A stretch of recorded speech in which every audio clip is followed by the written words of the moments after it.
Diaries of a Madman. By What Must I Do? Chapter 175. The Hamlet of Mehdiocrity.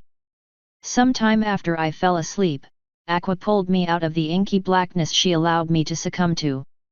Is it morning already? I sighed. I'm not ready to deal with you some more. You're being moved to another location, she said. Wake me up.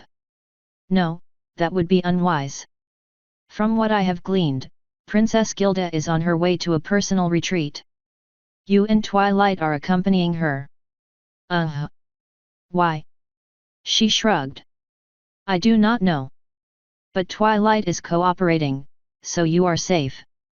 And she didn't think to wake me up? I kind of feel like this is something about which I should have been notified.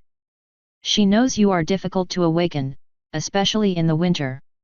Apparently it was prudent for the hero to get her beauty sleep, too. I don't like this, I sighed. You will only be at the retreat for today. I sense no hostility. Twilight just didn't want to wake you, since she knew you would be interested in helping protect Gilda. Plus you get a free day at a royal retreat, whatever that entails. Wake me up. And how will you explain that? She asked. They are being very careful with you. Given your biology, you don't exactly just wake up. You're out until dawn. Just think about it this way, without me, you would have woken up with no idea where you were. And now I have to pretend to be surprised. But you won't be hostile, correct? She sweetly asked. If it weren't for me, you would have caused a scene. Wouldn't that have been quite embarrassing, my little cherry blossom? No, it would have been in character. She giggled and reached out to bop me. I bore it with as much dignity as possible. You're so adorable, Navi. This shall be the beginning of your change. So when you awaken, you will behave. I sighed and shook my head. You really are just the worst, hey. Well, she shot in and kissed me on the forehead before whispering, too bad. I blacked out and woke up in a strange bed with Twilight curled up in my arms. As soon as I stirred, she sat up and kissed me for a short moment. Relax, Nav, she said. We had to move somewhere else. What happened? The guards thought it best that Gilda be evacuated. She demanded to take you, to reward you for saving her. Not for extra protection. I asked with a smirk. Oh no, she said, shaking her head. Princess Gilda was incredibly embarrassed by the attack since all the guards had left on her order. The fact that someone else had to save her was unseemly. That's not good. Where is she now? Across the hall, she said. I'm not sure if she would be awake or not. For now, we have some time to ourselves. That sounds nice, I said, pulling her tighter. You wanna help preen my wing? Ooh, that sounds fun. She lifted me with magic and rolled me over. I'll also help you polish your scales. What? Your scales, she replied, tapping my tail. You have to maintain these things, Nav. If anything gets in them, you have to pick it out before it gets infected. Remember that bug that got into Reginald's scales? Ugh, god damn it. I hate this fucked up body. Do you think I could get away with being a changeling today? Absolutely not. If you are outed, you will likely be killed. Now sit still. Her magic pulled my feathery wing taut and she giggled. Don't worry, Navi. I'll be gentle. So how was your date with the princess? She sweetly asked as she pressed down on the largest sensor node on the wing. Fun. I replied. She stroked the node again before pressing down on it, making me squirm. I rubbed her belly. When I was done, the assassin attacked. One of her hooves moved in to press down on the base of my tail, making my legs start shaking. And that's all? She asked. Why yes. She finally pressed her body up against mine and pulled me tight. So you think I didn't watch, Navi? You said you were running off to go have fun. Why wouldn't I get to as well? After all that talk about how you weren't going to sleep with her. She was very persuasive. She sniffed. Well, you earned part of your forgiveness last night. For what? I asked. We've been fucking random people all this week. You literally got used like a fleshlight in a glory hole. Don't you try to high road me here. After what you said to me and then after what you almost did. How would it feel to have stolen her cherry, Nav? You wanna know the truth, Twilight? I sighed. Yes, of course. You're not gonna like it. It's better than a lie, she solemnly said, finally releasing my pleasure points. Tell me. It's because of a personal goal. To deflower Princess Gilda. No, not exactly, I replied, rolling back over to face her. It's all quite selfish, honestly. You better start explaining right now, Missy. I looked away and started playing with one of my strands of hair. I'm collecting high-ranking women. You're what? Sleeping with them, I said. It's kinda like a sport. I just do it automatically. I see. And to what end? To build up my score. Deflowering a princess would be a first. It would also add another nation and another royal to my list. She face-hoofed and groaned. You're the worst. What's your list? Queen Chrysalis, Princess Celestia, Princess Luna, Lady Fleur, Lady Twiggles, she scoffed at that. Whatever Cumini is, a powerful human woman back in my time, I was considered for use as a breeding sow by a dragon overlord, a spider noblewoman requested that I become her sex slave, and maybe one or two others. Before Twilight could reply, Aqua giggled and added aloud, oh, and Prince Shining Armor. Twilight grunted. Please don't mention that again. I really wish I could forget that event, but it is now all forgiven. Well, I might punish Shining Armor as well. That could be fun. How did Cadance take her punishment? I might check in on her tonight. Humph. So you are in this solely for your manly pride? Yep, I said with a nod. Like I said, I'm sure you're not happy to hear that. On the contrary, she replied, bopping me on the nose. I'm happy to hear that you have a goal. It's good for you.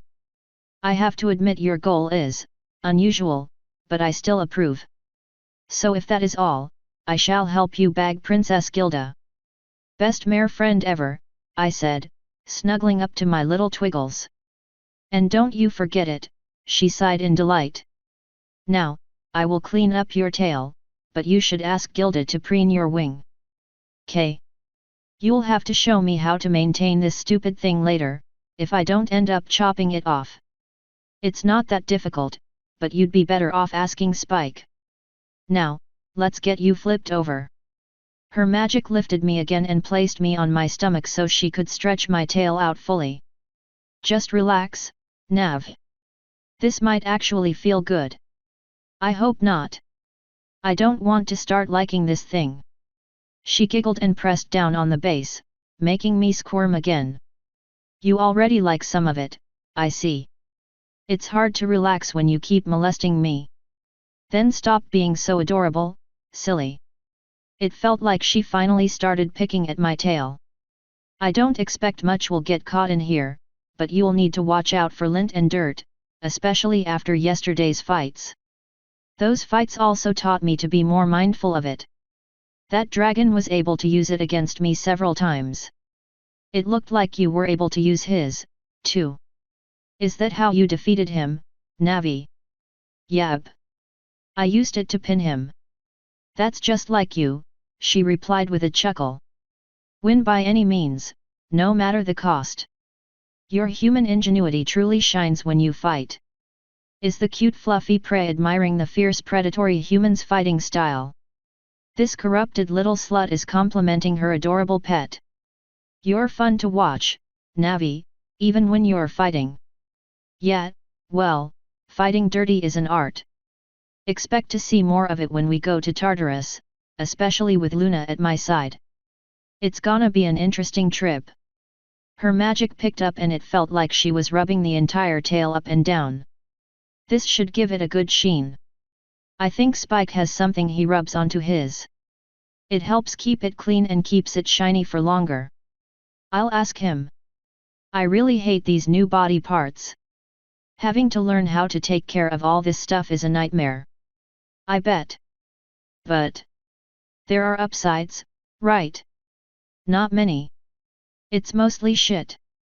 With my wings mismatched, I can barely fly. My eyes are nice, so that's one. The tail completely sucks. The plant stuff is pretty neat, but I miss some aspects of my old body. And don't even get me started about being a woman. I see. She sounded somewhat depressed by that, for some reason. For a very good reason, actually, Aqua said in my head. How would anybody feel after listening to someone disparaging their own body so? Especially since she's your special some pony and the mare who gave you the tail. All the negative things you say about yourself hurt her. Weird. Thanks for fixing up my tail, Twiggles. Are we allowed to leave this room? Well, they didn't say we couldn't leave. So by your logic, I say we'd be fine. You wanna get dressed and go hunt down breakfast, then? Assuming, of course, she remembered to bring my clothes at all. I'm surprised you're actually hungry, but that sounds good to me. I'm not, I replied as she hopped off the bed. But I know you probably are and I know I need to eat anyway, so, plus, I bet meat is on the menu. I tried rolling off the bed, but instead of hitting the floor, both my legs smacked against a large trunk. I didn't really have much time to organize everything last night, she said while I slid over the trunk. She was already floating over all of my clothes, so I didn't bother popping the other trunk open. Once she set them on the bed, I got to work picking my outfit for the day. Since most of my options were either short dresses or short skirts with small blouse combos, it wasn't too difficult of a choice. When my body was properly girded in a miniskirt that I kept trying to pull down, we finally left the room. We were at the end of a very short hall. Right across from us was another door with a guard outside of it. He nodded when he saw us. "Good morning, my ladies," he quietly said. "I believe the princess is still sleeping. K. Are we allowed to wander around or do we need to wait for her? For now, I ask that you wait for the princess. But if there is anything you need, I can have it sent for. A map of whatever city or town we're in and breakfast," I said. "What manner of foods can you eat, my lady?" he asked. "Anything a griffin can, but I prefer my meat cooked instead of raw. Are sausages fine?" "Absolutely. And I bet they'll taste amazing, too. Twilight's gonna need a standard horse breakfast, though. I'll have it taken care of, my lady. A servant should knock soon." "Excellent. Thanks." He bowed his head while Twiggles and I went back into our temporary cell and closed the door. "So much for being able to get out and about. Why did you want a map?" she asked. "Because I prefer always knowing where I am. One of the first things you should do when you get to a new place is familiarize yourself with it. I mean, I guess, but this place isn't that large at all. The manor we're in is supposed to be really close to the springs, so I don't think Gilda was planning on going far until it was time to return to Griffiths." "What springs?" "The hot springs," she said. "Did I not mention that? This place is famous for them. Oh my god, it's the onsen episode. I didn't pack a swimming suit. So? Just go nude. You're trying to seduce the princess anyway, so it shouldn't be too much of a problem." Blood."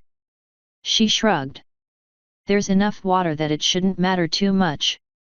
You need to stop letting this control so many aspects of your life, Nav. It doesn't bother any of us, not really. We understand that it's something you can't help and none of us hold it against you. Okay. So what are we supposed to do until Gilda wakes up?" We took a few minutes to poke around the room.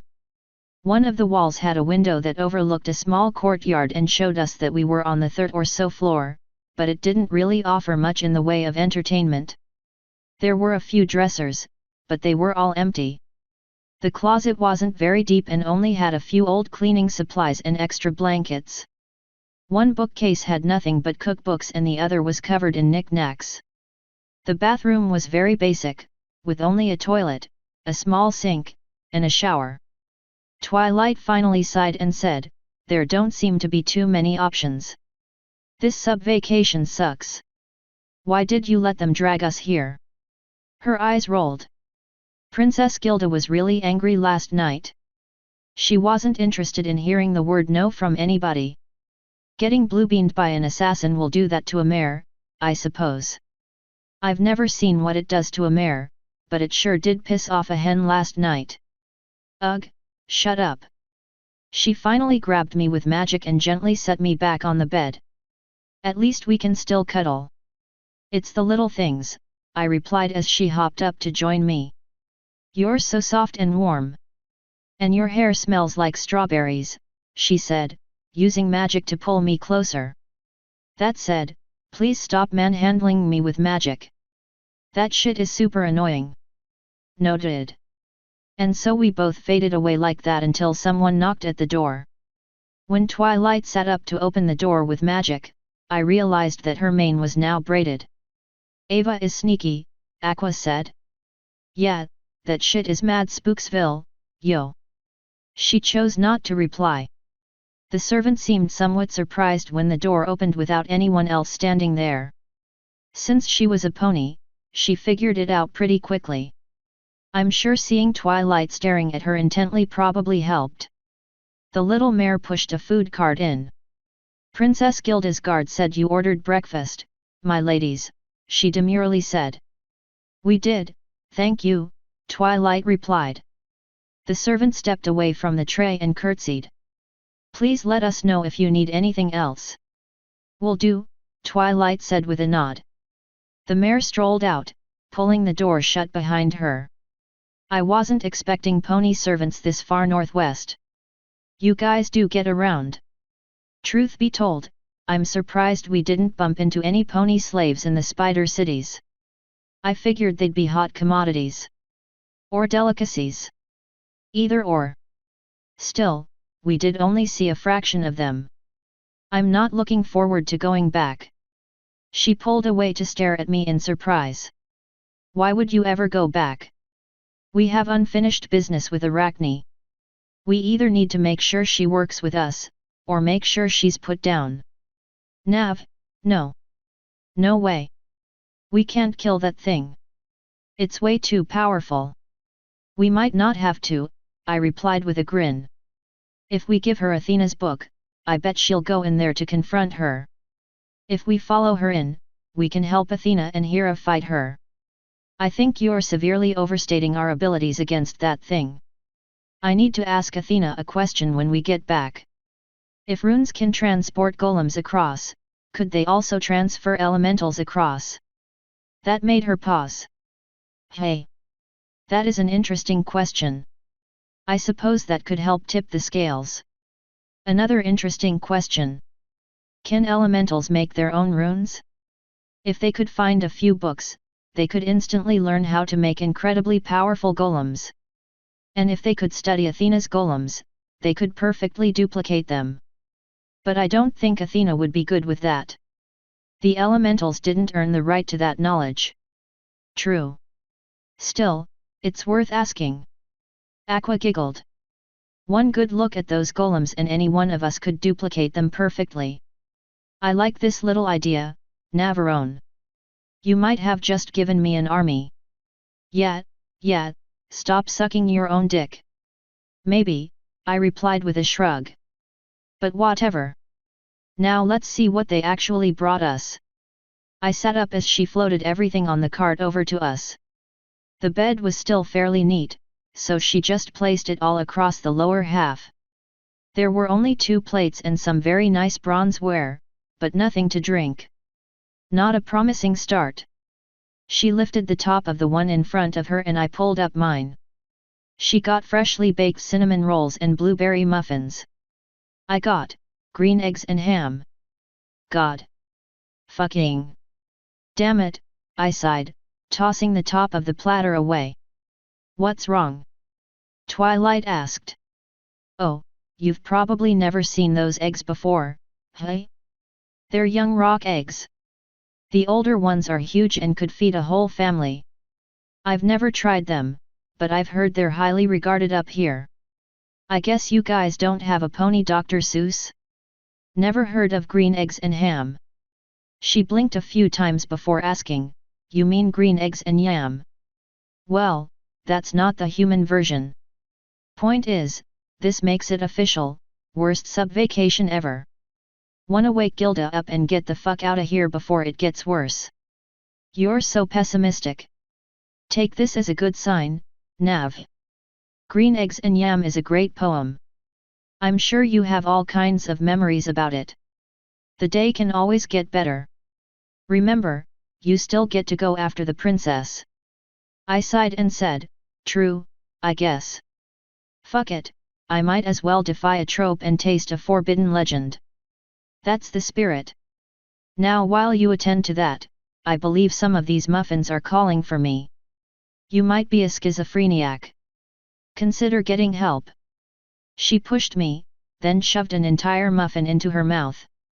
It was honestly kinda sexy. Watching her got old really quickly, so I finally grabbed my plate and one of the forks and pulled it closer. Well, here we go, I sighed. It was actually really fucking good. That dude in the poem was a fool to pass up on it. Or maybe a vegan, I guess. Is there a difference? Aqua asked. No comment. So what did you think? Twilight asked when she had finished stuffing her face. That girl really needs to learn to take smaller bites. You might be right, Twiggles. Maybe this day will get better. Then do you wanna eat me out? She asked. I bet smelling like a mare will kick Gilda's heat into overdrive. Sounds good to me. Try to get as much fluid as possible onto my blouse. Ooh, I have a fun idea.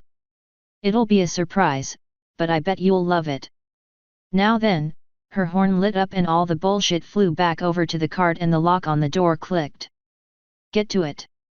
I started by kissing her face so I could get the leftover sugar off of it.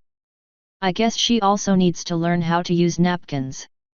Once I got all the crumbs, I swooped in for the real prize, her neck. She moaned softly as I started trailing down her belly.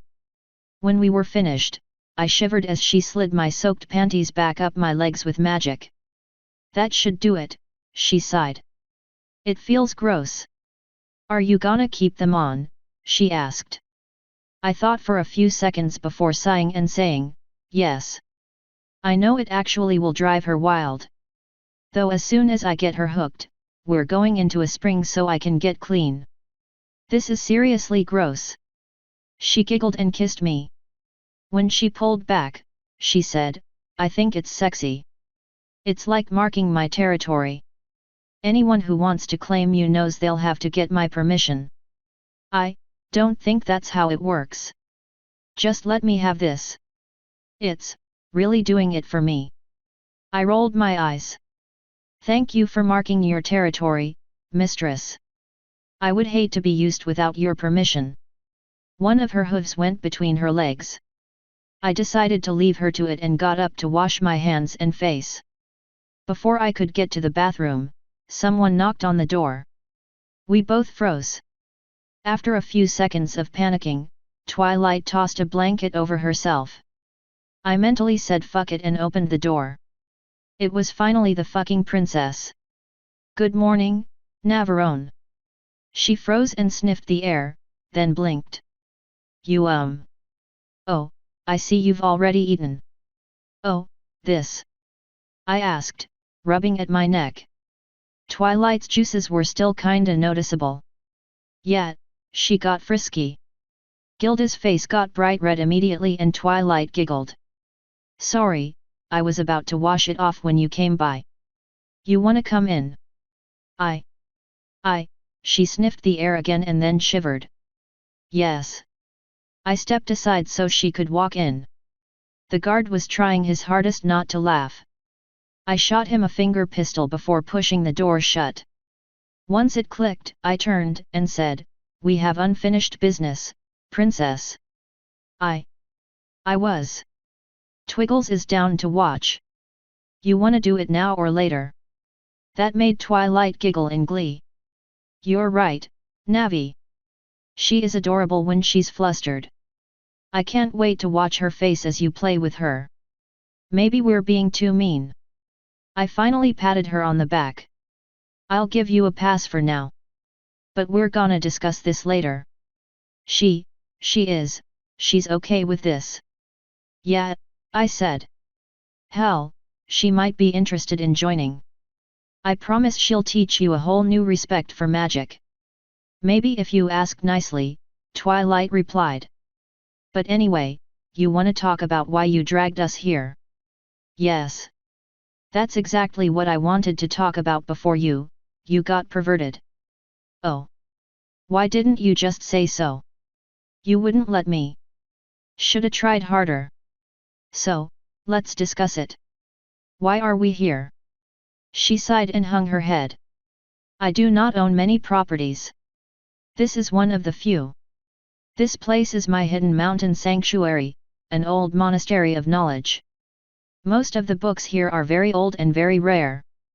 More are always being translated and copied by the scribes. Magic could speed that up greatly, Twilight said. There's a spell to create a copy of a book in one language into a book of another. That's exactly what I told them. They told me to stop defying the old ways. Of course they did, Twilight sighed. So that's where we are, I said. Now why are we here? To hide from assassins while an investigation is being conducted, Gilda replied. That's why you are here. What about me and Twilight? As a reward, of course, she replied. I'm grateful to the one who saved my life, so I brought you to my private hot springs. I hope you enjoy all of its bounties. I plan on it. So what's our next step, Gilda? The guard said you asked for a map, but they couldn't find one. If you'd like, I can give you a tour. It shouldn't take long. You might appreciate the view. Give me a few minutes and I'll be down, I said. I'm also interested, Twilight added. This place sounds very interesting. Then I shall go and get ready. Meet me downstairs. You got it, I said with a nod. Gilda finally walked out, leaving me and Twilight to sigh in relief. That went better than I was expecting, Twilight finally said. Would you actually be interested in joining us? I'll think about it. I doubt she would be, though. She finally tossed the blanket off and stretched. Now hurry up and get clean so we can get out of here. She surely didn't have to tell me twice. I rapidly cleansed my flesh prison and returned to the room. Are you not gonna clean up? I asked. I got the worst of it with magic. Of course, I don't really mind smelling like a mare in heat, since I kinda am a mare in heat. You ready? Sure. Let's ditch this joint. Define that one. Let's go. She slapped a hoof on the floor. Come on, Nav. What does it mean? It means let's go. She blinked a few times. Oh. Lead the way, honey. Aqua giggled as I started walking out. She just wants to peek up your skirt. The tail gives her a perfect angle. I'm not surprised in the slightest. The guard was gone now, so Twilight and I finally left the short hall. That put us in a much longer hall. One side ended in a window while the other side appeared to end in stairs, so we went that way. Sure enough, we were able to get down to the ground floor from there, where we found Gilda and two guards waiting on us. One of these guards will be assigned to you two for the duration of your stay, Gilda said. That's really not necessary, I immediately replied. They aren't for your protection, she shot back. The locals don't like strangers, especially if they aren't griffins. If they see you without an escort, they might try to chase you out. I don't particularly want to pay for their medical bills. Fair enough. Twilight calls dibs on the cute one. The two guards shared a look while Gilda rolled her eyes. Fine, she can have him. Now, are you sure you two want to go on the tour like that? The cold doesn't bother us that much, but you two might not like it. We'll be fine, Twilight said. I happen to have a spell for that. That shouldn't be surprising. Very well then, come along. She led the rest of the way through the very sparsely decorated manor. Before she could get to the door, one of the guards jumped in front of her and opened it for her. The other stepped out to look around. When he deemed it clear, Gilda rolled her eyes and walked out into the snow. Twilight and I joined her, but we both stopped in our tracks when we saw the view before us. That is, much better looking during day, Twilight whispered. The manor was at the end of a very long and fairly narrow valley. A waterfall was pouring down off the cliff behind the manor, leading up to a river that snaked all the way through the valley. One side of the valley was a mostly sheer rock wall that was coated almost entirely in ice. The other side was a fairly steep incline covered in pine trees. A short road led from the fairly boring manor to a stone building that seemed like it was about to fall down. At one point, it had obviously been beautiful, but those days were long gone. A few griffin and pony servants were doing various chores around it, though none were bothering to repair the building's damage. A horrific gust of freezing wind finally hit us, making me hiss through my teeth and instantly start shaking. Twilight's horn lit up and it instantly got warm. Sorry, I got distracted by the view. If I get a cold, you better tend to me in a nurse outfit. Deal. When Gilda decided we were done bantering, she finally said, not many people know of this valley, Nav. Fewer still have seen it. Its location in the valley means it only gets a few hours of sun a day. When the sun goes over the cliff, it is once more wreathed in shadows. Then I might need some magical energy. I don't do well without light. So I have heard, Gilda said. If you must sleep, you must sleep. I would not feel right as a host if I forced my guest to stay awake. It's not a problem. We do it all the time, I said. It only backfired once, Twilight said. And that was when Nav was tweaking in the haunted human bunker that was trying its hardest to kill her. Please don't bring that up, I immediately replied. She bowed her head. Gilda's beak seemed to set. I urge you to sleep when you need to sleep, Nav. I'm sure after all your time as a noble lady, you need a chance to relax. I hope this trip will help with that. Fine. I'll need time to contact everyone in Canterlot and make sure things are proceeding as planned. What are said plans? Gilda asked. My ship is supposed to join us in Griffiths tomorrow. We'll all get together and discuss everything we've learned. Then we'll plan our attack. We'll give everyone a day to prepare and then go the next morning. Sounds good to me, she replied. Are you sure this is worth it? Twilight asked. I feel like there's something you aren't telling everyone. I don't know what you mean, I said. I have plenty of good reasons to go there. Think of what kind of information we might find. And tons of horrible reasons not to go. That place isn't going to be easy, Nav. Ponies might die. I know you want this, but are you really sure it might be worth it? What do you think could possibly be there after so long? The dream machine, for starters, I said. If that's survived after so long, there's gotta be more. And if there's information about that place, someone's had to have made it inside. It can be done. You always have a hidden angle, Twilight said. Especially when you push something this hard. Fine. I'm hoping for answers. To what? Gilda asked. Questions I asked when I went back in time. Some kind of direction or instructions from the old humans. Anything we can possibly use to help us.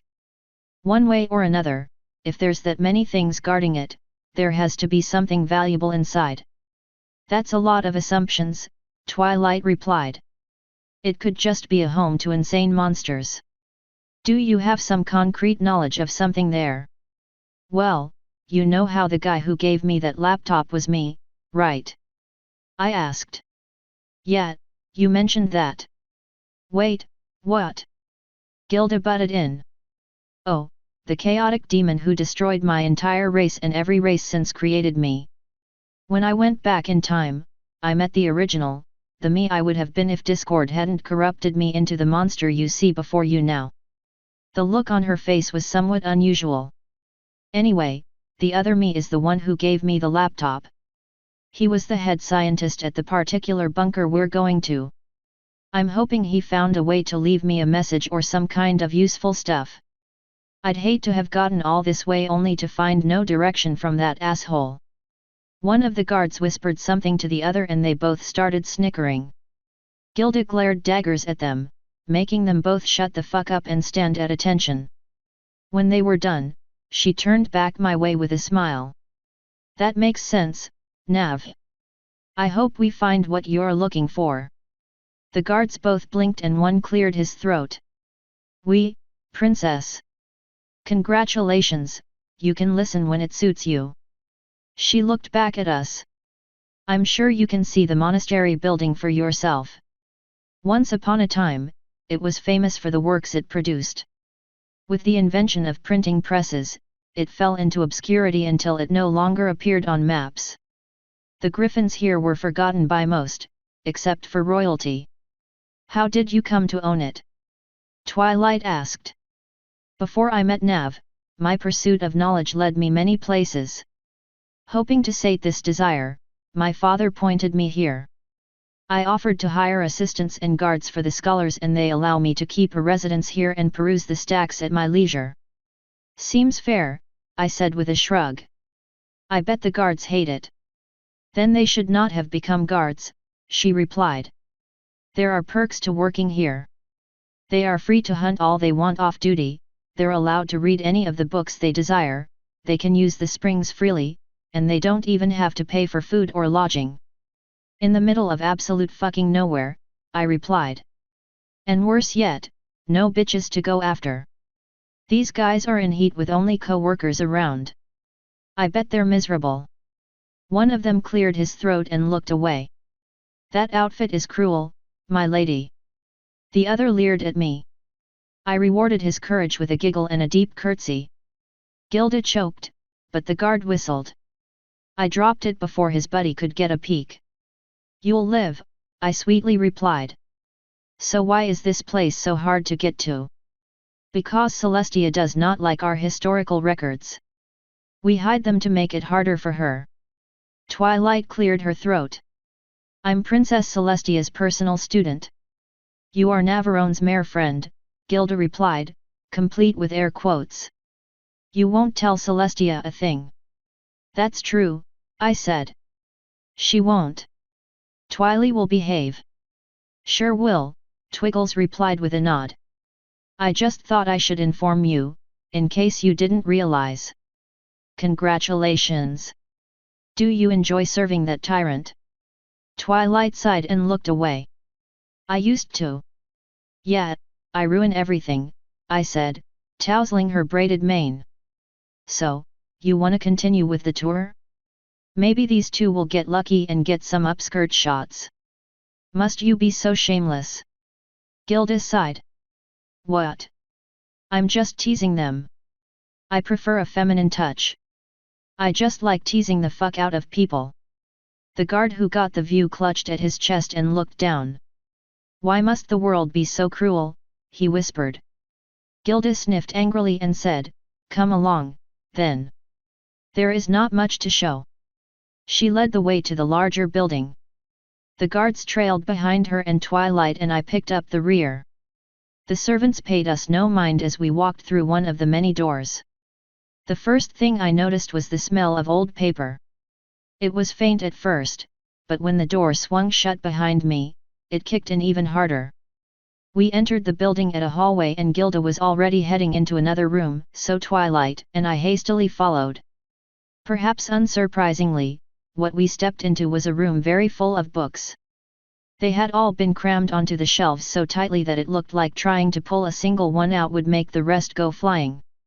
The room wasn't all that large, but there were probably hundreds of books in it.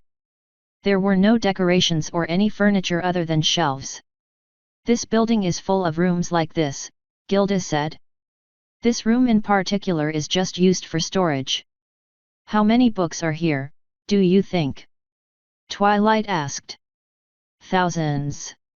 I could get the exact number later, if you would like." "That's a lot of books," I said. "How much knowledge, though?" "Books are knowledge," Twilight said. "Don't be dumb, you're better than that," I shot back. She lifted an eyebrow. "Books are paper. Any idiot can put enough words together to get published. For every good history book, you have tons of mindless poetry. For every solid science book, you have hordes of fantasy novels. How much actual knowledge is here?" "Not enough," Gilda very firmly said. "Which is what led me to you." "What led you to Nav?" Twilight asked. "Was it something in particular you sought?" "My father introduced us, of course.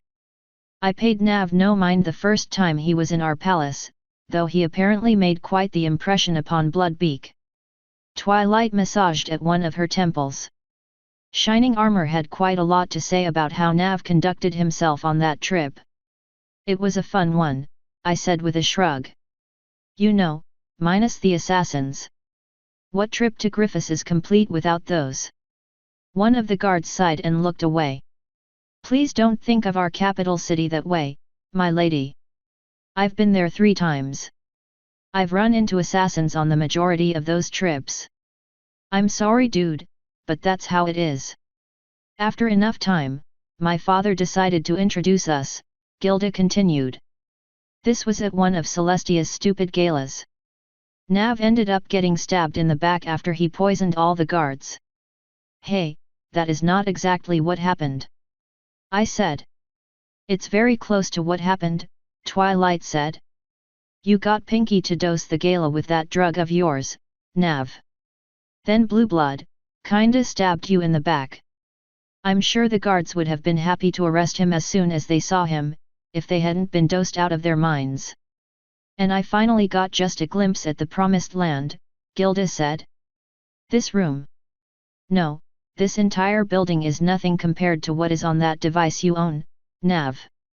"Yeah, it's pretty neat," I said. "I mostly use it for music and games, though. So what else is going on here?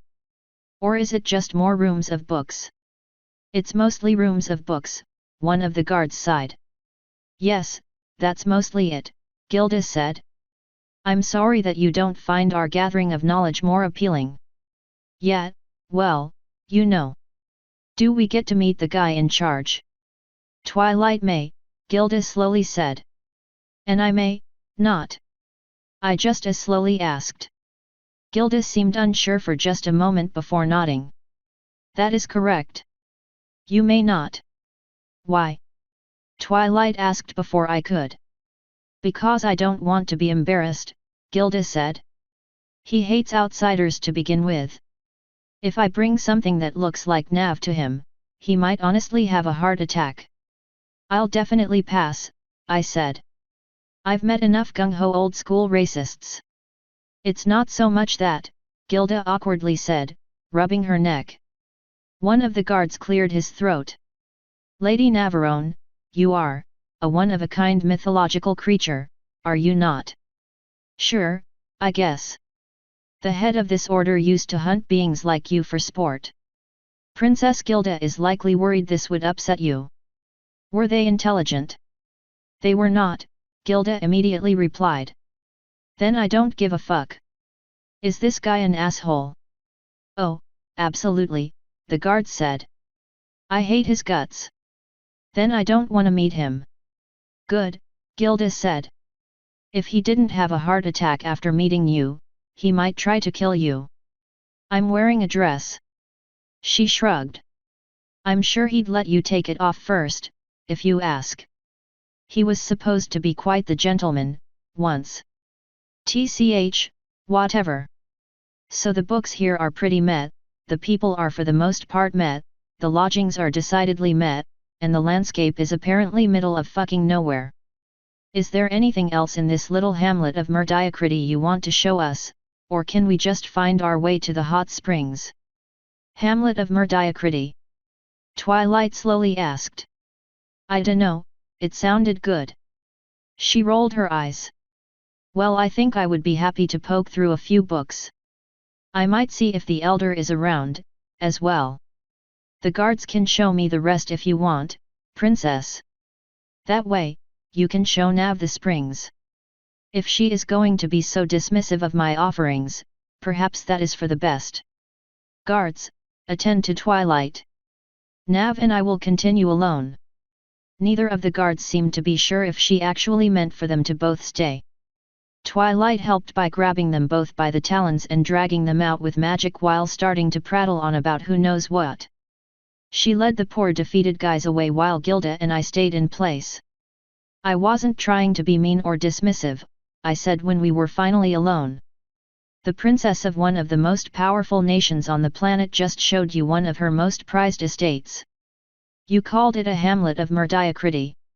I rubbed the back of my neck. I honestly don't think you can get more mean or dismissive if you tried. That made Aqua giggle unpleasantly. You really are such a brat, my little cherry blossom. Yeah, well, to be fair, the princess of one of the most powerful nations on the planet just so happened to have fucking kidnapped me. That just made Gilda roll her eyes.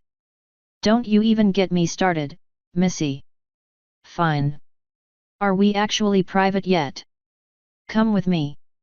She finally led me out of the book room and back into the hall. Twilight and the guards were nowhere to be seen.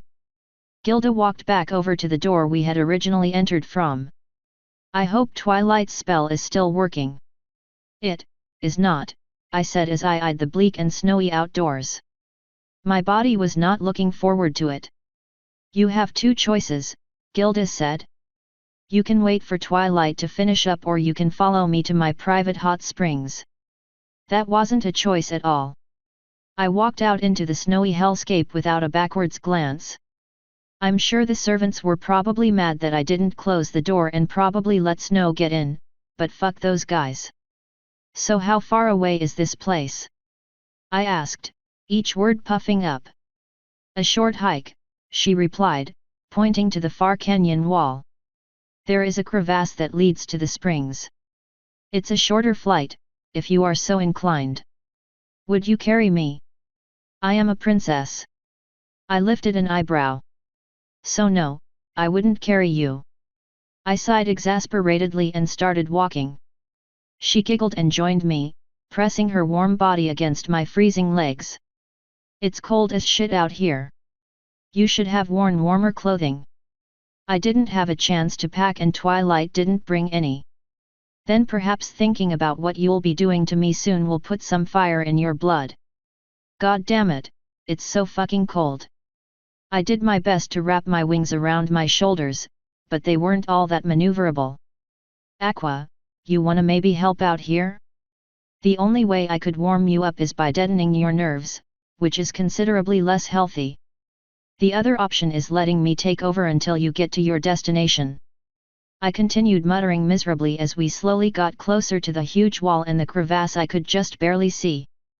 Thankfully, the trail was fairly well worn, so we didn't have to worry about any hidden snowy pitfalls. Soon enough, the two of us stood before the tall, thin crack in the wall. We have not made many modifications to the cave, she said as we started walking in. It was still ungodly cold, but getting away from the wind was nice. After a few meters, I could begin feeling heat emanating from further within. As my eyes adjusted to the dim light, I noticed a few old cave drawings. Once we go to the first corner, we found a lamp hung on one of the walls. There were others dotted further in. How deep does this place go?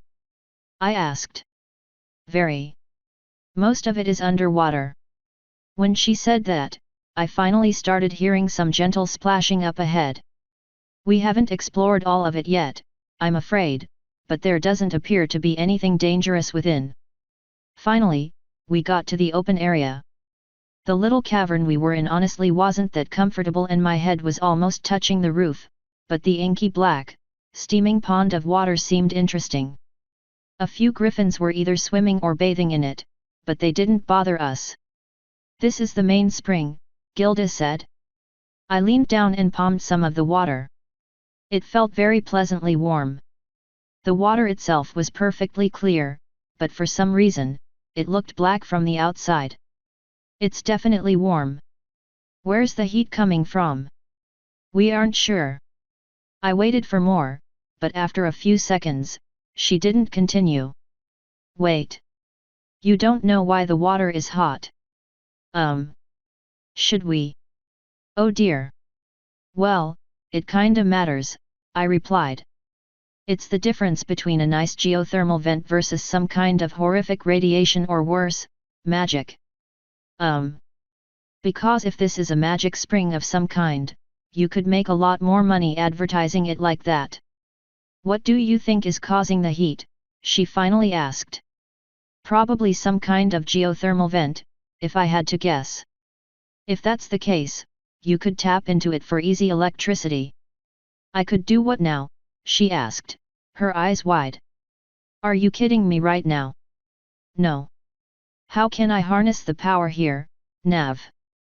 You don't even know what the power here is. For all you know, it could be a ring somebody dropped at the bottom of this underground lake." "I guarantee you there is not a ring at the bottom of some underground lake that is causing this. That was just an example. The point is, you don't even know what's causing this heat. Honestly, I'm not sure I want to get in until I find out where it's coming from." "Griffins have been doing it for generations, Nav," she said. "The water isn't gonna bite. Would you like to partake in it or not?" "Yes." "Good. Strib." She didn't have to tell me twice. That got the attention of everybody else, but no one actually said anything as I got nude. "You're bleeding," she finally said. "This is a normal human thing." "Ah, you are also in heat? Dogs are similar." "I'm not, and please drop it. Can we finally go for a swim now? Don't let me stop you. Getting to our next destination actually will require swimming, though. I hope you can hold your breath." She slid into the water before continuing, so I decided to finally ease in as well. I wanted to just mindlessly jump in, but the stupidly huge tail combined with the low ceiling prevented me from having fun. "This water is safe," Aqua said. "I do not know about the heat source, though. Has the Hamlet of Mehdiocrity gained any points?" Gilda asked as we let our bodies luxuriate. "I'm not gonna live that down, hey. I'm gonna have it engraved here somewhere as an official quote from Lady Navarone of Equestria." "Well, the answer is yes. This water is totes amazeballs." "Which means what, exactly?" "Totally amazing." She rolled her eyes. "So you said we're going further in?" "We are. Follow me." She slowly paddled over to one of the sides of the cavern. Several lamps were put over one specific area. Aqua let me follow her for about a meter before she took over and put my stupid tail to good use. "If you have these things, you need to learn to use them." When the two of us got to the place with the lamps, Gilda turned to me. "We will be going underwater from here. There are fairly frequent pockets of air, but we will not be going far. Can I leave my eyes open?" "No. You will have to hold my talon." "She's lying," Aqua replied. "She just wants to hold your hand." "Fine with me," I said, holding up my left one for her. "Is there also a rope?" "Yes. I will guide you to it, then we will both follow it." She finally grabbed my hand with a grin. "Close your eyes, Nav." As soon as I did, she very softly and quickly pecked me on the lips. "Now take a deep breath." Before I had a chance to do anything, she pulled me underwater. Honestly, it would have been easy enough for her to just drag me around like a doll, but I still grabbed the rope as soon as I could.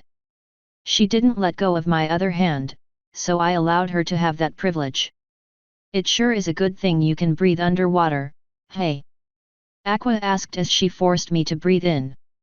It hurt like a motherfucker as my lungs adjusted, but she really and truly doesn't give a fuck about me anyway, so I guess it's whatever. Is ignoring me what you're doing now? She sweetly asked. I don't see any reason to reply when you can read my mind. The less I deal with you the better. Well, that just hurts, Navi. Tell you what, from now on, you get to reply to me all the time. Just think of all the specialized attention I'm giving you, my pretty little cherry blossom. She giggled and wrapped me in her disgusting and fake watery embrace. Thankfully, I barely felt it around the wonderful hot spring. After a few twists and turns, Gilda and I finally emerged. She gasped for breath while I readjusted to breathing air. This new chamber was lit by some manner of bioluminescent moss that grew along the walls and floor. Honestly, the place looked nice and cozy. This is my private chamber, Gilda said. None may come here without my permission. Her voice echoed strangely in the cavern and the lapping of the waves on the rocks was disorienting. Still, it felt very comfortable. You need a minibar in here, I said. So now you have me all to yourself.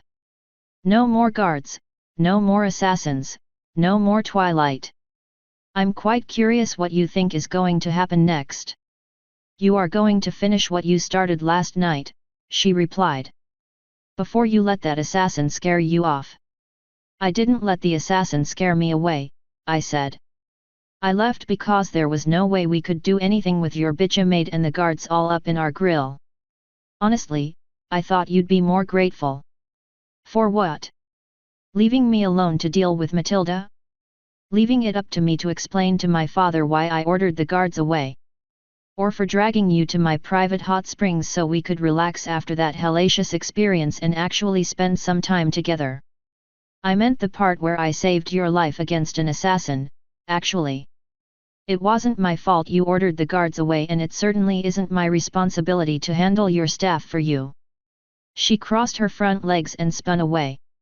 TCH, fine. Thanks for saving my life, Nav. There, happy. A little. I finally swam over to the edge of the springs and pulled myself out. So what else is in here? Very little, she sullenly replied. I do not spend much time here. Why not? I asked. If I had a badass hidden spring I could go to whenever I want, I'd probably never leave. Because I am a princess, she said, finally turning back toward me. Something you seem to keep forgetting, given the complete lack of respect. Sorry, royal blood doesn't mean much to me, I replied with a shrug. Not after your people murdered their own royalty, correct? You got it. I finally started poking around the little room. Honestly, there really wasn't all that much space in her private spring. After a few seconds of looking, I decided that there wasn't much to see and slid right back into the comfortably warm water. The history of your kind seems steeped in violence and horror. Whose history isn't? I asked. How many wars have your people been in? How many has Celestia dealt with? Honestly, after a few conversations with her, it feels that the ponies might be just about as bad as we were, in some aspects. You just don't think about it as much because so much of history has been censored. I suppose. Besides, it's all Discord's fault in the end. Everything that Dickwad touches turns to shit.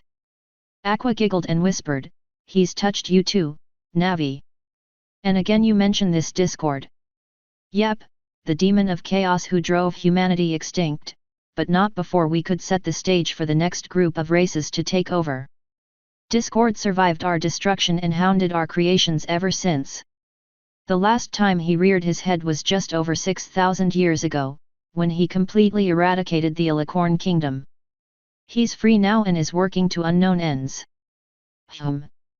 Interesting. Yeah, kinda. I'm hoping we get more info on him at the bunker. She grinned. Ah, yes, the bunker. Twilight mentioned that you might have an ulterior motive for going. Well, it's just the two of us here now, Nav. Why do you really want to go? Believe it or not, I gave you the reason earlier, I'm expecting answers. When I went back in time, I told the original me that the bunker still existed in our time. I think he found a way to hide a message there and then placed a gene into the new races he created that only activated in a certain subset of the population. Once it activated, they were drawn to the bunker to defend it. That way, only someone who has a really good reason would ever actually try to break in. This would be his only way to leave me a message through time. For some reason, that seemed to confuse her. How could that be possible? Hell if I know. The dude created all life as we know it. There's no telling what kind of Easter eggs you guys could have hidden in your DNA. That's the only reason I could possibly think of for so many people of so many various races to congregate there. It's also possible that there's some kind of technology there that attracts certain people. I don't really guess it matters in the end, but I'm confident that we'll find some kind of message there. Hopefully. And if nothing else, we will finally put a great mystery to rest. Oh, and have you actually told anyone that you'll be going with me? Those guards seemed surprised. Of course not, she immediately replied. They would all try to forbid it. This assassin actually gave me the perfect excuse. I'll tell them I'm going on a short trip with you to keep me safe while they continue investigating. That works for me, I said with a nod. Just remember that I am in charge once we get on the ship. I am aware, she replied. I've been interested in seeing you in action for a while. I trust I will be assigned adequate protection. You will. The goal will obviously be to keep you out of danger entirely, but when that isn't possible, you'll be fine. Good. I will be providing some support, but not much. I hired a thief who managed to break in. I found a few very rare books about the area, and if you say the word, I can hire mercenaries to go with us. We'll decide that after we talk things over with the thief. I'd also like to talk to your oldest brother tomorrow, if possible. I was planning on doing that today before I was abducted. That should be doable, she said. After the latest attempt on my life, I am more worried than ever about our father's death. So am I sighed. Some of the things I've heard Griffins saying in the festival this week has me concerned. Half of them think Celestia is behind the government changes and most of them think the king gave up his power as a sign of laziness instead of to increase the power of the people. I see. What have you heard of us, his children? Mostly bad. The gist I got is that they were all upset that very few of you were partaking in the festival. Especially you, since you're still unwed. Basically, they wanted you to be out there hoeing it up. I am no farmer peasant, she slowly replied. What do they expect me to hoe? Sorry, that's slang for being a massive slut. They wanted you to be out there picking up dudes. Forgive me for having some self-respect, she snarkily said. I see no need to prowl the streets like an animal in heat just because that is what my body craves. I can handle my affairs much more discreetly, thank you very much. Hey, that wasn't me saying it. That's just the plight of the common man. Of course, most of them also seem to dislike that you're spending all your time making stuff instead of acting like a proper Griffin princess. You have to find your place, Gilda, I said. I know you hate to hear it, but you have to find a way to connect with your people. Technology is that way, Nav. They just can't understand how important it is. I bopped her on the beak. For some reason, that made her look extremely affronted. You said it yourself, Gilda, your place as a princess is to lead your people. It is your job to make them understand. She scoffed. So you suggest I preach the merits of technology in the streets? Why not form an academy? That stopped her for a second. Matilda said she found someone who was interested in working with you. I bet there are others. You could get them all together and form a royal academy. You want me to become a teacher? Not quite, I said. Academies can host master researchers or craftsmen. Give them the designs I gave you, give them a lot of gold, and watch the fireworks fly. The students can work as apprentices to the masters. In time, you could also do formal classes with an actual curriculum. One of her talons started slowly stroking the feathers around her chin. That is interesting. I could gain several valuable research partners. Yep. If you're generous enough with your research grants and funding, it shouldn't be hard to attract several very skilled craftsmen and inventors. And if you want to add a twist, you can add a true magic curriculum using the books I gave your father. Her eyes beat upon mine for several painful seconds before she slowly asked, "What books?" "Oh, he didn't tell you?" "Hey, weird. I gave your dad a bunch of books about several extremely important historical events that Celestia and Moonbeam purposefully censored. One of those is a book about true magic written by a griffin. It is magic that any race could perform. Celestia had it erased from history, but I found a copy of it, along with proof that Celestia did it on purpose. Then that shall be our prized curriculum, the revival of true magic. I know just where to begin looking for recruits. I shall find a place to put my academy and begin construction post-haste." I sighed in relief and leaned back against one of the edges. "That'll get Bloodbeak off my back, at least. Have fun with that. I'm gonna chill here for a while." She blinked. "Oh, sorry. Post-haste starting when we get back. I'm still in timeout." "Why?" I asked. "You did nothing wrong.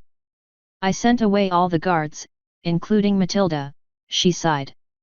"I should never have relied on any outsider, even a hero such as yourself, to fight a dangerous assassin for me. Part of this trip is supposed to be an apology to you. I'm your friend, Gilda. I was happy to be there for you. And if you are ever in danger, let me know immediately. I'll help you settle things quickly." That sounds comfortingly ominous. Can I expect good things? I grinned. "I'll break my one rule. I could quickly get a weapons manufacturing plant going. They'd be crude at first, but we could get things going almost immediately." One of her talons snatched one of my hands and she pulled me closer. "Give me this technology, Navarone," she calmly said. "You and I both know there will be a coup soon. The more time I have to prepare and the more power I can show when it happens, the sooner we can curtail it. If we can get things going as quickly as you promise, I might be able to head things off immediately." I sighed. "Aqua, thoughts?" "I promise to consider your opinion." "That sounds promising. I advise you do it. I also suggest you invite her to Canterlot with you when you get back from the bunker. Have her talk to Celestia about working with Flim and Flam and with Chrysalis about getting some of her researchers as a show of solidarity. If this is a multiracial effort, it will help keep technology levels among the three groups consistent." "I have an idea," I said. "You should work with Moony and Celestia." "Absolutely not," she very coldly replied. "Griffin technology is ours." "That's dumb," I said. "Stop thinking like a bigoted nationalist. There is a worldwide threat to everything. Its name is Discord. We have to work together and coordinate everything." "And so I must work with those disgusting bugs?" she asked. "Can any of those things even think? I thought they all just mimicked us or something." "You must know your enemy if you are to fight them," I said. "Changelings have three classes. There are the drones, which have no individual will. They live very simple lives. Wake up, eat enough to subsist, work, eat just enough to subsist again, return home, settle down for the night with their little nest unit."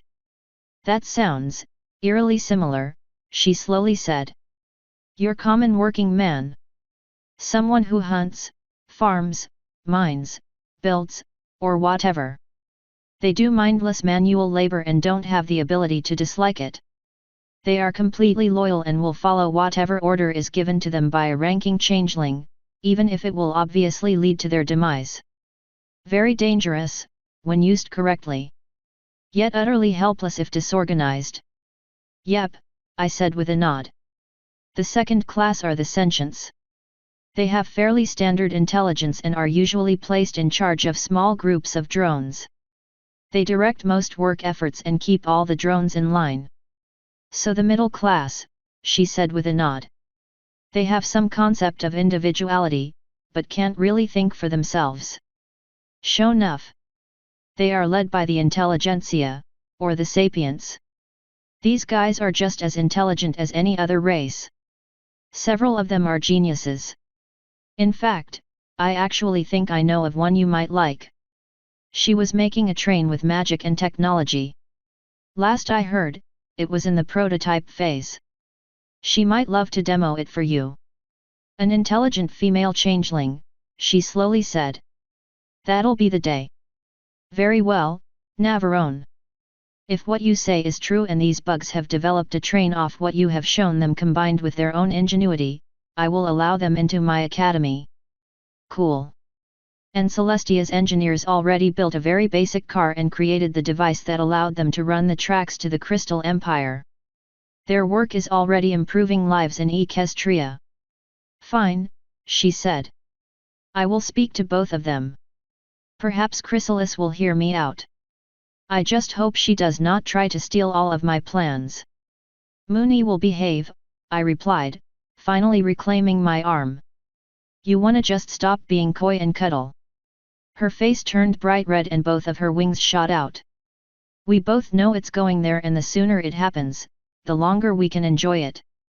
I don't. I finally pushed my way across the water and pressed my hands against the edges on both sides of her, preventing her from escaping. Tha. Wah. Isn't that better? I sweetly asked. Her face was nice and close to mine and her blush was just so cute.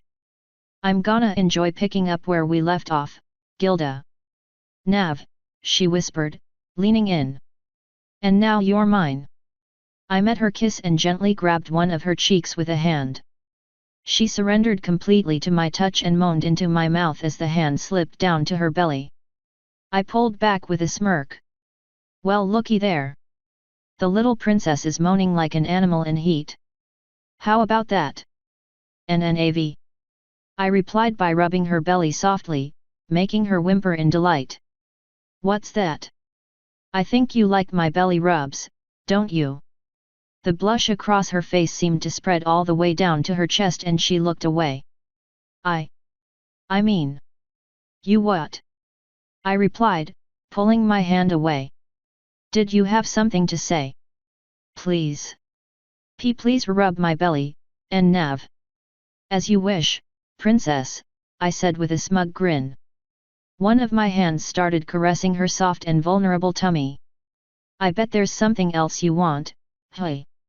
I asked as my fingers gently rubbed over her nipples. She gasped in shock. Isn't that right, princess? Why yes. Well, what is it? I asked. Why don't you tell me what you want? You know, Nav. I need permission, silly. I replied, bopping her on the beak again. So you gotta tell me exactly what you want, my pretty little birdie. So if you want me to make you sing, you have to ask for it. Ooh. Why do you have to word it that way? To fluster you, of course, I said.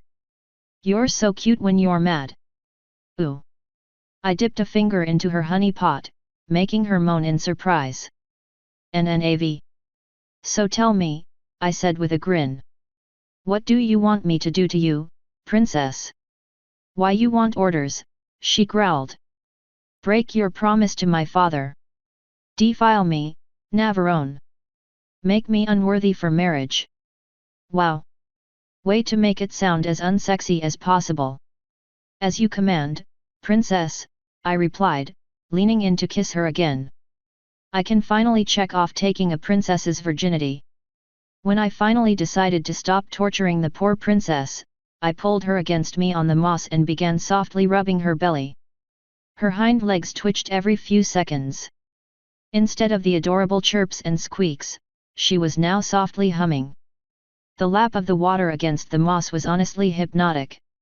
To be quite honest, I'm surprised she let herself enjoy it for as long as she did. Nav, she finally whispered. That was worth your constant teasing. Why do you think Twilight lets me get away with it? She snorted. Well, not just Twilight. Oh? You have a herd then, do you? I'm in and it's complicated with a few women.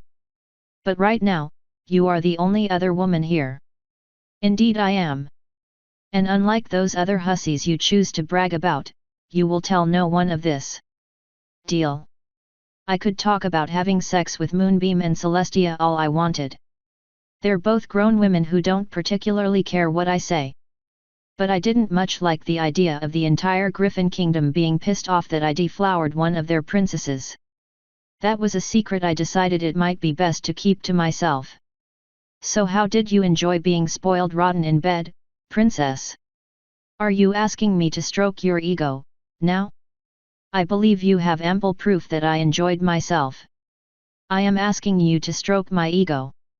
It only seems fair, since you didn't stroke anything else of mine. You mean after treating you to a free trip to my illustrious hot springs? Yes, after kidnapping me and dragging me to your hamlet of Mehdiocrity. After, you know, I saved your life. Fine. Shall I count the ways you pleased me, then? Would you like me to rattle them off? Should I describe it intimately for you, or give you a play-by-play? Honestly, I was kinda looking for more of a general overview. How did you enjoy your first time and is this something you could see yourself doing again? Oh? Is your mind finally turning toward me? She asked. Is a relationship perhaps on the table? Her warm tail started sliding up my leg. Please stop answering my questions with questions. I'm not playing a game, Gilda. I'm genuinely curious. Did you actually enjoy sex and would you be interested in having sex again in the future? I did enjoy it. I would be delighted to do it again in the future. In truth, I regret that I held myself back as long as I did. I wish I had given in to my urges years ago. To be fair, I'd say entrusting your first time with me was the right choice, all things told. Lacking any external points of comparison, I will agree. I admit to attempting to please myself in the past, but nothing I have ever done to myself could hold a candle to what you made me feel. See there? Was that so hard to say? If you want, I can teach you how to schlick properly. I don't know what schlick means. Masturbate. Ah. I do want. You will teach me later. For now, I am too sensitive. Which brings me to my next question. What's next for me and you, Gilda? She snorted. This is where I'd ask again if a relationship was on the table, but I am apparently not allowed to answer questions with questions. I suppose I did word that question poorly. Once we leave this cave, are we ever going to have sex again? If not, that's fine. I'd just like to know where I stand. The instant we can no longer see Griffiths, I will drag you to your room aboard your ship. You will not leave until we arrive at our destination. And as we return, you will continue pleasing your princess. Upon our return to Griffiths, we shall dictate the terms of our relationship. And now it is my turn for a question. She pulled away enough to turn around so she was facing me. Why not me? I don't want to answer that. I'll cry if you don't. You might cry if I do. Her eyes narrowed. I'll tell my father you defiled me. You would not survive the attempt. She blinked. I'm not joking, Gilda. Don't you dare try to hold this above me. I do consider you a friend, but I will not let you threaten me. And do you think you could get away with murdering a princess? Yes, extremely easily. Celestia knows a spell that would make everyone forget you ever existed. Of course, that was, probably, a bold-faced lie, but I was hoping she didn't know any better. If Celestia knew that spell, there would be only one ruler on this planet. No, she's held in check by my brother. Your brother? I thought your family was gone. I was adopted by Pyrite's mother. Legally speaking, I'm second in line to the dragon throne. Pyrite's mother. And mine. She's completely mind-numbingly insane. She blinked a few more times before finally pushing me back. Everything you say leads me to more questions, yet you still haven't answered the first. You will tell me why you won't marry me. I don't like some aspects of your personality. I know. What don't you like? For starters, this. She started to angrily retort, but then thought better of it. Her beak clamped shut with a snap. You're a princess, through and through. That comes complete with a princess's pride and a princess's honor. It's very obvious that you've never known hardship, you've never gone hungry, and you've never had to really work a day in your life. You claim that all of your actions are for your people, yet all you seem to do is belittle your servants and guards. Any that express any manner of affection toward you are punished. You're exceedingly prim and polite at times to the point of being blatantly standoffish. It's clear you've spent more time in your own company than with others. To sum up, you're very immature. The rage on her face was not comforting. Aqua giggled and said, You do so enjoy spelling out the faults of others, don't you? It's honestly my favorite hobby. I do like you, Gilda. You are my friend. I generally enjoy the time we spend together. But as things stand right now, the difference in our maturity levels makes the idea of a relationship with you unpalatable. I see. See there? Prim and proper to a fault. I just insulted you, Gilda. It's okay to yell at me for it if you want. And risk being called out for my immaturity, she harshly shot back.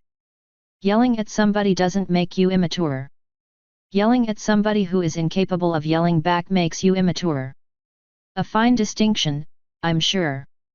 It's the difference in yelling at a friend or a lover or even a random stranger versus yelling at a servant or a guard or a random fast food employee. I can and will defend myself against you, Gilda. You're free to have any kind of discourse you want with me and I'm free to return the favor. So this is about how I treat my staff. That's part of it, yes. Many of your complaints were about me being a princess, as well. Would you prefer living in squalor with a peasant woman, then?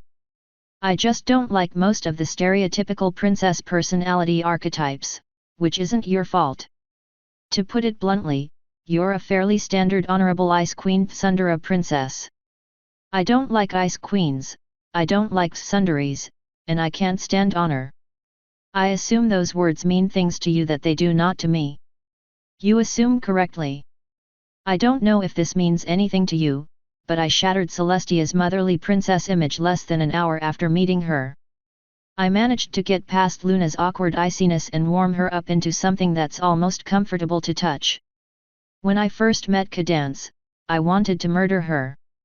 It actually took longer than average to get past her stupid archetypal personality, but when I finally did, I helped mold her into one of the best rulers on the planet. And did you make each of those princesses hate themselves? Yes. Celestia tried killing herself in front of me. I'm not going to go into what happened with Luna, and I made Cadance cry. Several times. Then I, too, shall swallow my princess's pride. Let us return to my abode. She sank beneath the waves before I could finish, but I wasn't going to let her rudeness stop me. Take some of this moss with me. I wish silence was all that greeted me. Instead, I got to hear Aqua giggle. Of course you have my permission to take some of the moss, my precious little cherry blossom. I just wanted to show Twilight, but after that, I almost changed my mind. In the end, I decided not to let Aqua ruin something nice for me and tore off a small strip of the moss before sliding beneath the water. That's when I realized that Gilda was already gone. She abandoned me in her maze of hot springs, apparently expecting me to find my own way back. Remind me to tack this onto the list of reasons I won't be dating her, in case she ever asks again. With pleasure. And don't worry, Nav. I can guide you back. I know. Let's do it, then. Of course, we aren't going straight back. I'm not going to start roaming around a huge underwater cave just because you're curious. Come and do this on your own time. Don't pretend you aren't also interested. I am interested. Thankfully, I'm a mature adult who's capable of realizing that things in which I'm interested in aren't always things that are worth exploring. Yes, we could spend hours or days exploring this vast underground cave network, and I'm sure we might eventually stumble upon whatever is causing this heat, but whatever we might find won't be worth the time spent searching for it. Were you alone? I couldn't disagree.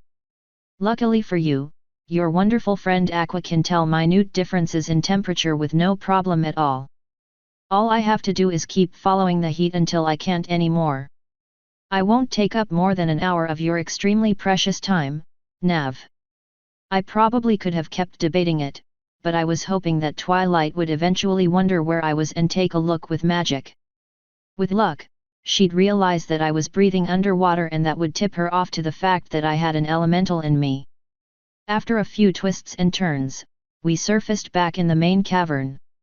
Gilda had already fucked right off, which probably meant she was freezing her ass off on the walk back to the house. Aqua submerged us again and we started swimming along the sides of the cavern, presumably feeling out where the heat was the greatest. After a few minutes of following the wall, she started swimming out toward the far wall. When she got there, she stopped. This isn't right. What isn't? I asked aloud.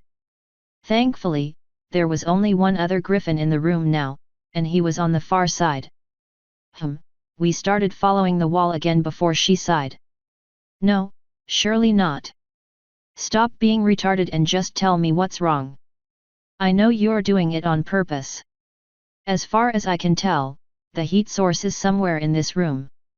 Surely they would have found it by now, though. Instead of waiting for a reply, she dove in and started swimming to a point near the center of the little lake. Soon enough, we were floating above the Silta cavern floor. This is the hottest point, but there's nothing here. I poked the silt. It was hot, but not painfully so.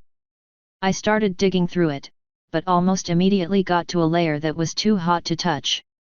Perhaps there's some manner of lava vent directly below this cavern and we're only getting the residual heat, she mused. I bet you money it's dumber than that. I began probing around the rest of the silt. At this point, it was getting so murky that it was difficult to tell what was going on, but I could navigate by feeling pretty well. Soon enough, I had it narrowed down to a fairly small area that was too hot to touch. Let's put this mystery to rest, Aqua said. I wasn't quite sure how she expected me to do that since it was too hot to touch, but she actually did something that was semi-intelligent for once. She used my heat-proof tail to throw that wad of silt aside. Of course, that made it completely impossible to see and through whatever we were looking for into the abyss at the same time, so we finally surfaced. We'll look again once the silt has time to clear.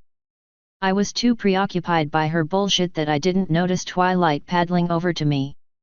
There you are, Nav, she called as she swam. Gilda said you were right behind her. I made her mad, so she left me to die in her maze. The smile on her face dipped slightly. Ugh, you always do this. No, I mean that literally. She guided me through this underwater maze to a private chamber. We talked for a bit, she got mad, and then she abandoned me in said private chamber in the middle of her underwater cave. But, you knew the way back, right? No, she had me keep my eyes closed and just pulled me along. It took me a little while to get back. I'm sure she was planning on coming to get you. Yeah, probably. Of course, that doesn't really make up for leaving me in an underwater death maze, but whatever. I held up the scrap of moss. At this point, it had lost almost all of its glow. This was growing in that chamber. I thought you might want to look at it. That's a magical fungus, she said. Watch. Her horn lit up and the moss matched it. It only grows in places with a high concentration of magic, feeding off the residual energy. I'd say it's likely that this is some manner of magical spring. It's interesting you say that. I think I found the source of this heat and would like your help in getting a better look at it. I'd be delighted to help, but I'm not really sure what you need. Whatever the source is, it's fairly small but it's too hot to touch.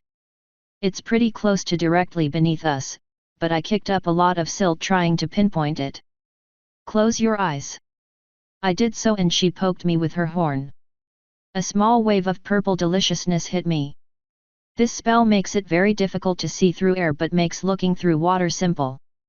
I opened my eyes and sure enough, it looked kinda like I was underwater. Why doesn't this spell just make it so that you can also see underwater? This debuff is unnecessary. I didn't make the spell, she replied. It looked like she shrugged as she said it, but I couldn't tell for sure. You ready to go spelunking? Yep. We both took deep breaths and submerged. Aqua guided me directly to what looked like a small group of bubbles. As we got closer, I realized the bubbles were centered around what looked like a ring. I tried reaching out to grab it, but the water around it was literally boiling hot. Twilight grabbed it with magic and we shot back up to the surface. So it really was a ring. I shouted when we got up. Is that a surprise? Twilight asked, holding the thing up to get a better look at it. While she was doing that, the weird spell thing she put over my eyes wore off and I could suddenly see properly again. Gilda personally guaranteed me that the heat source wasn't a ring. I'm gonna rub it in her face. Way to take the high road. The ring finally flashed purple. It's magic, all right. I don't know what it does yet, though. Do you remember the ring of invisibility we found in Athena's dungeon? No. What about the card deck? Absolutely not, and I don't want you to ever bring it up again. Fair enough. The point is, I think this is another failed creation. Whoever created this wanted a ring that let them make fire. Instead, they created a ring that catches whatever it's put around on fire. Then why would it work on the water? Instead of lighting it on fire, it just heats the water up. Let me see it. Be careful, she said as she floated it my way. I started moving a hand toward the ring to see if I felt any heat. There was none at all. Finally, I poked it. It was cool to the touch. Let me take it. She dropped the ring into my hand. I very gently lowered a small strand of my hair into it. As soon as the strand of hair got to the other side of the ring, it lit up in a flash and burned away. It smelled like burning leaves instead of burning keratin, thankfully. Yep, there you go. This ring generates heat on anything that passes through it. If you throw it in a bucket of water, it would evaporate in seconds.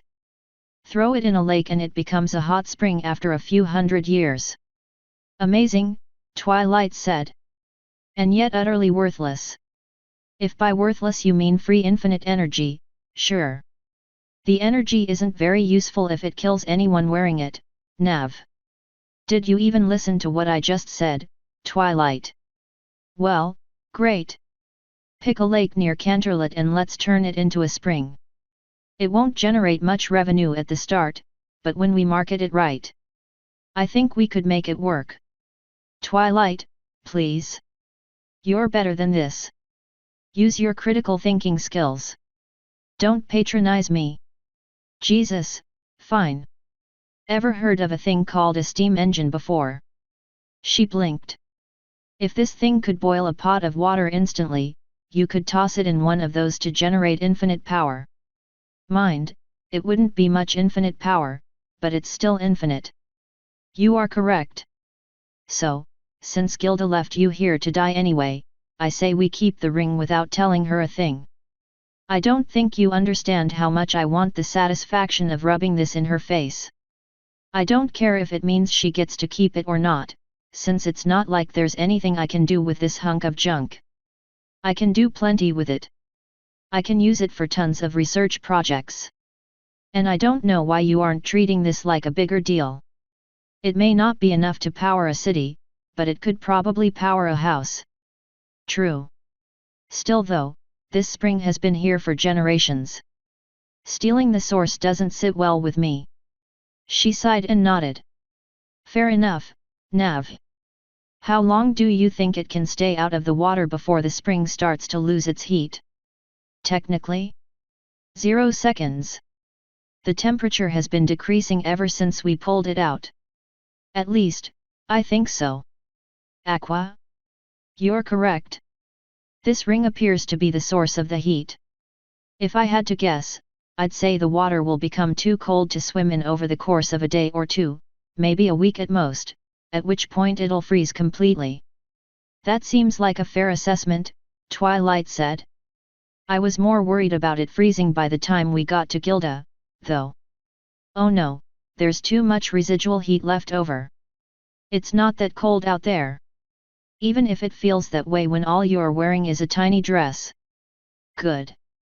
In that case, you go tell Gilda while I enjoy what's left of the heat.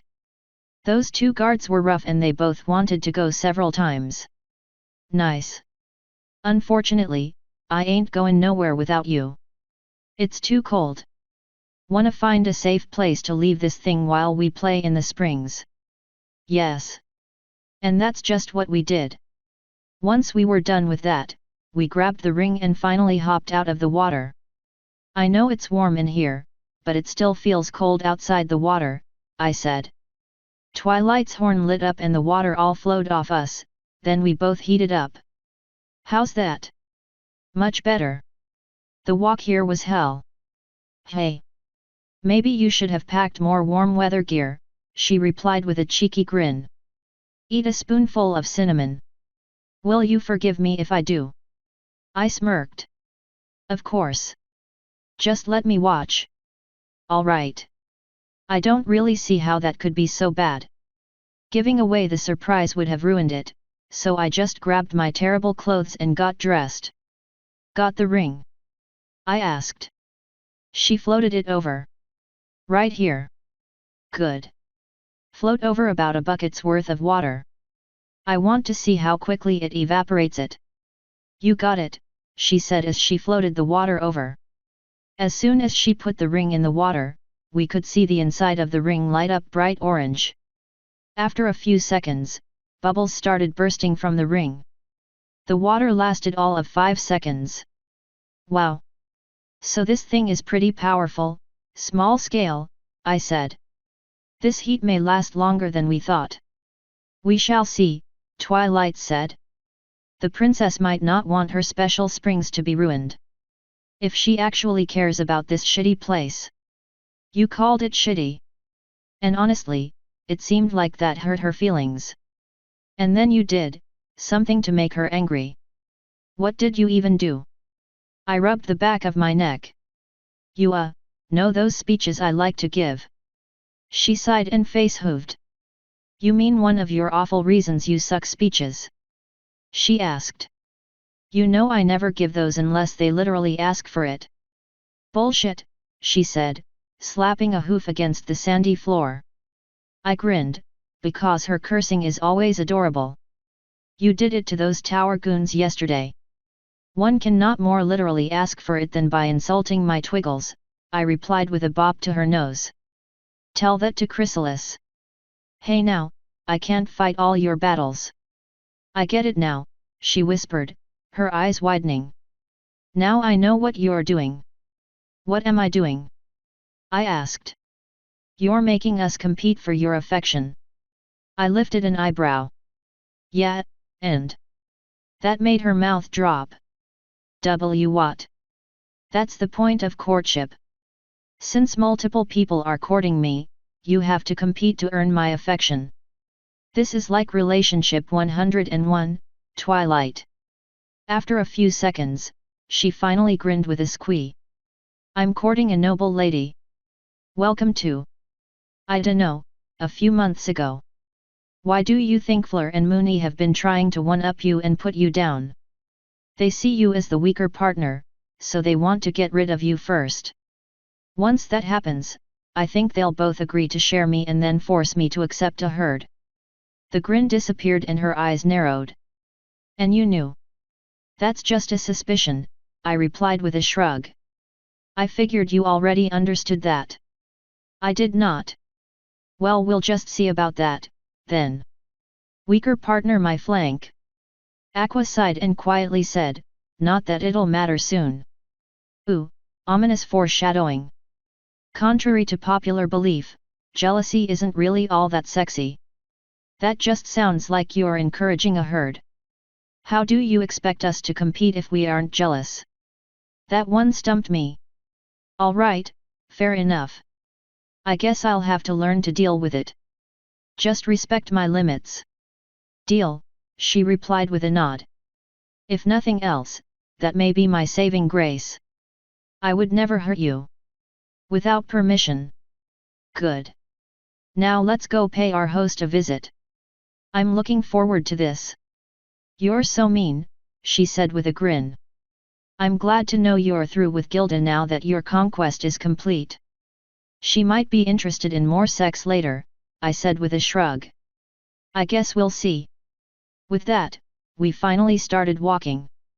But it'll be just sex. And this stays between just us. Fair enough. But you're gonna fill me in on every little detail later. I'll let you watch in our dreams. Maybe I'll even let you play the part of Gilda. Maybe. But I think I like watching you squirm and moan more. You're so cute when I'm playing with you. I wonder if she thinks that's a compliment. It is a compliment, Aqua said. You should thank her. So did you get to meet the leader of this place? I asked. I did. He was the first caribou I've ever met. What did you think of him? Poorly. I advise against meeting him. He might not kill you, but you'd likely wish he had. Jesus. What did he do? She snorted. Apparently caribou culture is notorious for being strictly patriarchal. They don't hold mares in high regard. I can't imagine what Gilda had to do to get him to accept her control. Oh. The Hamlet of Mehdiocrity strikes again. Stop saying that like it's a thing. You're not making it a thing. It's too late, Twilight. Gilda is going to have it engraved here as an official quote from Lady Navarone. My words will live on in history. You have problems. Yet. Most of the rest of the walk back was in silence. By the time we got to the manor, the sun was finally dipping under the mountain. I made sure to grab a pitcher of water from the kitchens before going to confront Gilda. We found her in a small sitting room, where she was writing something in a journal. She looked up for just a moment when we walked in before returning to her writing. You lied to me, I said. That made her set the pen down. When she turned to look at me, anger was on her face. I did no such thing. Even after all your insults, I never lied to you. You made me a guarantee, I said. You told me the heat source wasn't a ring. What foolishness is this? She demanded. Don't waste my time. I held up the grey band. What is this, then? I don't know, Nav. What is that? Don't play coy, I said, lifting up the pitcher. We know your secret. I dropped the ring in there and steam immediately began pouring out of the pitcher. Gilda jumped up, eyes wide. Did you think we wouldn't find out? What sorcery is this? What did that pet unicorn of yours do? Nothing, actually, Twilight said. Nav found the ring on her own. It was buried in the silt in the main chamber. How could you find such a thing? I think the better question is why you'd lie to me. I didn't lie. Gilda yelled. I had no idea. That ring is amazing. Yeah, I know, I'm just fucking with you. The look of surprise on her face immediately disappeared, only to be replaced by extreme disappointment. So, you know what you can do with this thing. Execute annoying humans. Create infinite power. She slowly sat back down. Keep talking. Once we find out how quickly this thing can evaporate different amounts of water, we can use it to create an engine. It probably wouldn't be too powerful, but if we could find a way to make more of these rings, or something better, we might have a possibility for an easy semi-infinite power source. One of her talons immediately extended. Give it to me.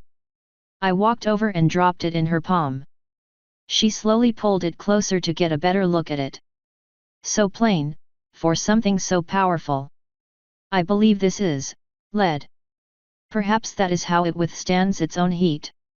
This will kill the springs, Twilight said. Without this heat source, the water will soon freeze. Navarone made a suggestion to me. She told me to form a royal academy. I am currently drafting a letter to the head of this location, relieving him of his position. I will be taking over and turning this place into a beacon of learning, not a mausoleum of knowledge. For now, the ring will stay safe in the springs. Only we will know of this. Once I form my academy, I will begin experimenting on it. I think that sounds like an excellent idea, Twilight said. Good luck to you, Princess. With luck, I can use the pageant as advertisement, Gilda said. The thought of going to it still ails my mind, but I will put it to use. Now, night falls. You will soon need to rest, Nav. Would you like dinner first? She would, Twilight immediately said. Are we going to be returning tonight or in the morning? Tonight, Gilda said. Once Nav returns to sleep, we'll summon the chariots and return to Griffiths. With luck, Nav's ship will be there first thing tomorrow. I do still need to talk to your brother. A lot of the people on the ship are very needy, so I might not have much time when they arrive. Quite a fine way to describe your followers. She set the ring and the letter in a lockbox, then pulled the key.